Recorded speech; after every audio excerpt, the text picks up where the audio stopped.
Бүгін сіздермен детский киімді өлшеуді үйретемін. Мынау кішкентай қыздың белін тауып байлап аласыз. Жіппен, резинкамен разница жоқ. Бірінші көкірек айналасын қолын көтеріп өлшейтін боламыз.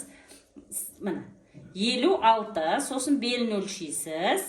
Белі 52. Енді алдының белге дейін ұзындығы, мына желкеден резинкаға дейін өлшейсіз. 23. Алдының кеңдігін былай. Алдыны былай өлшейсіз. 24. Енді арқасын өлшейтін боламыз. Арқасын тоже желкесінен бастап, белдің байлаған жеріне дейін 22. Екі қолдың басталуы 21. Желкесін өлшейміз мойыннан. Қолдың басталатын жеріне дейін 6 см. Қолының айналасын өлшейсіз. Бір саусағыңызды қойып 19. Қолдың ұзындығыны былай өлшейсіз. Желкеден, тірсектен, 29. Тірсекке дейін 15 см. Бұйымның ұзындығыны бірді түсіріп өлшейтін боламыз.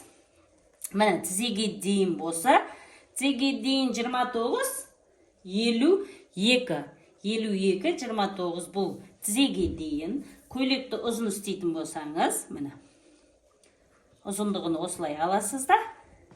Беліне дейін 44, общий 67. Өлшемді осылай алынады.